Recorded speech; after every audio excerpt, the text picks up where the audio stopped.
കുംഭമേളയിൽ പുണ്യസ്നാനത്തിനായി നരേന്ദ്രമോദി തിരഞ്ഞെടുത്തത് ഭീഷ്മാഷ്ടമി ദിവസമാണ്. ഭാരത രാഷ്ട്രീയത്തിലെ ഭീഷ്മാചാര്യൻ തന്നെയാണ് താൻ എന്ന് ഒരിക്കൽ കൂടി നരേന്ദ്രമോദി തെളിയിച്ചിരിക്കുകയാണ്. മഹാകുംഭമേളയിലെ നരേന്ദ്രമോദിയുടെ പുണ്യസ്നാനം വെറുതെയായില്ല. ദില്ലിയിൽ ജനം ബൂത്തിലേക്ക് നീങ്ങിയപ്പോൾ പ്രധാന സേവകൻ ദില്ലിയിൽ നിന്നും മാറി മഹാകുംഭമേളയിൽ രാജ്യത്തിനായി പ്രാർത്ഥിക്കുകയായിരുന്നു. ത്രിവേണി സംഗമത്തിൽ അരമണിക്കൂർ അദ്ദേഹം പുണ്യസ്നാനം ചെയ്തു.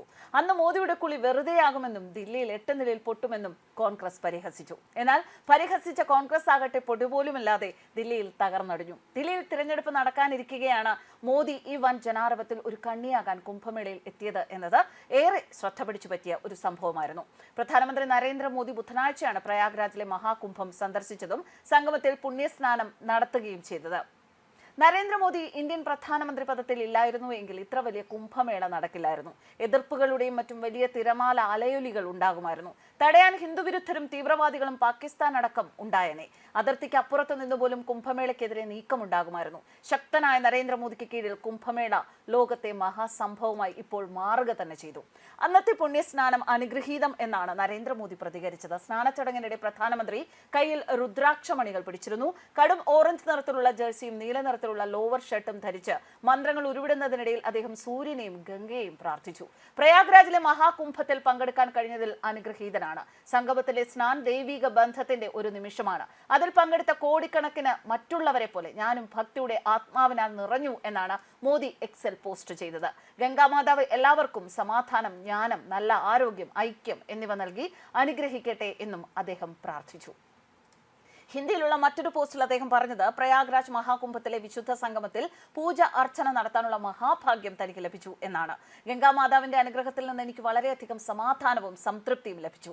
എല്ലാ ദേശവാസികളുടെയും സന്തോഷം, സമൃദ്ധി, ആരോഗ്യം, ക്ഷേമം എന്നിവയ്ക്കായി ഞാൻ ഗംഗയോട് പ്രാർത്ഥിച്ചു. ഹർ ഹർ ഗംഗേ. പ്രയാഗ്രാജിലെ ദിവ്യവും മഹത്തായതുമായ മഹാകുംഭമേളയിലെ വിശ്വാസം, ഭക്തി, ആത്മീയത എന്നിവയുടെ സംഗമം എല്ലാവരെയും അതിശയിപ്പിക്കുന്നു എന്ന അടിക്കുറിപ്പോടെയാണ് അദ്ദേഹം തന്റെ സന്ദർശനത്തിന്റെ പല ചിത്രങ്ങളും പോസ്റ്റിൽ പങ്കുവച്ചത്. അദ്ദേഹത്തിന്റെ യാത്ര ഏകദേശം 90 മിനിറ്റോളമാണ് നീണ്ടുന്നത്. ഈ സമയത്ത് റോഡിന്റെ ഉപയോഗം വളരെ കുറവായിരുന്നു. കാറിൽ കഷ്ടിച്ച് 3 കിലോമീറ്റർ മാത്രം. പ്രയാഗ്രാജ് വിമാനത്താവളത്തിൽ നിന്ന് സംഘത്തിനടുത്തുള്ള ഒരു ഹെലിപാഡിലേക്ക് അദ്ദേഹം ഒരു ഹെലികോപ്റ്ററിൽ യാത്ര ചെയ്തു. പിന്നീട് അരയിൽ ഘട്ടിൽ നിന്ന് പുണ്യനദികളുടെ സംഗമത്തിലേക്ക് മോട്ടോർ ബോട്ട് ഉപയോഗിച്ചു.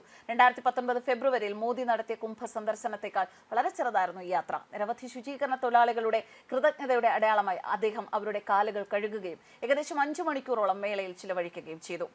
എന്തായാലും ഈ ഒരു പുണ്യസ്നാനം, കുംഭമേളയിലെ ഈ ഒരു ദർശനം, ആ ദിവസം തന്നെ മോദി തിരഞ്ഞെടുത്തത്, അതെല്ലാം ഇപ്പോൾ ഫലവത്താവുകയാണ്. അന്ന് നരേന്ദ്രമോദി ദില്ലിയിൽ നിന്ന് മാറി ആ സമയത്ത് കുംഭമേളയിൽ പങ്കെടുക്കാൻ പോയപ്പോൾ പലരും ഇതിനെ പല രീതിയിൽ വിമർശിക്കുകയുണ്ടായി. അദ്ദേഹം പ്രാർത്ഥനയ്ക്ക് പോവുകയാണ്, പക്ഷെ ആ പ്രാർത്ഥനയൊക്കെ വെറുതെയാണ് ഈ കുളി എന്നുള്ള രീതിയിൽ പല പരിഹാസങ്ങളും പല ഭാഗത്തു നിന്നുമുണ്ടായി. എന്നാൽ അവർക്കൊക്കെ ഒരു നല്ല മറുപടി തന്നെയാണ് ഇപ്പോൾ രാജ്യ തലസ്ഥാനം പിടിച്ചെടുത്തതിലൂടെ പ്രധാനമന്ത്രി നരേന്ദ്രമോദി നൽകിയിരിക്കുന്നത്. നമുക്കറിയാം, രാജ്യത്തിന്റെ പല സംസ്ഥാനങ്ങളും BJP ഭരിക്കുന്നുണ്ട്. അങ്ങനെ പല സംസ്ഥാനങ്ങളും BJP നേടുമ്പോൾ ഒരിക്കലും രാജ്യ തലസ്ഥാനം BJPയുടെ കയ്യിലില്ല എന്നുള്ളത് വളരെയധികം ഒരല്പം നിരാശ ഉളവാക്കുന്ന ഒരു കാര്യമായിരുന്നു. പക്ഷേ ഇപ്പോൾ നിരാശയ്ക്കൊക്കെ സ്ഥാനമില്ല എന്ന് പ്രഖ്യാപിച്ചുകൊണ്ട് തന്നെ രാജ്യ തലസ്ഥാനം BJPയുടെ കയ്യിൽ കിട്ടിയിരിക്കുകയാണ്.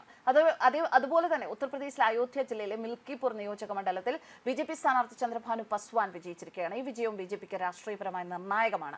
സമാജ്വാദി പാർട്ടിയുടെ സിറ്റിംഗ് സീറ്റായിരുന്നു. അവധേഷ് പ്രസാദ് രാജിവെച്ച് ലോക്സഭയിലേക്ക് മത്സരിച്ചതാണ് ഉപതെരഞ്ഞെടുപ്പ് വേണ്ടിവന്നത്. മിൽക്കിപൂരിൽ SP-യുടെ സാന്നിധ്യം ശക്തമാക്കുന്നതിൽ പ്രധാന പങ്ക് വഹിച്ച വ്യക്തിയാണ് അവധേഷ് പ്രസാദ്. 2012 ആദ്യമായി ഇവിടെ മത്സരിച്ച അദ്ദേഹം 2012 2022 ഇടയിൽ 3 തിരഞ്ഞെടുപ്പിൽ 2 തവണ വിജയിച്ചു. അദ്ദേഹത്തിന്റെ മകൻ അജിത് പ്രസാദ് ആയിരുന്നു സമാജ്വാദി പാർട്ടി സ്ഥാനാർത്ഥി.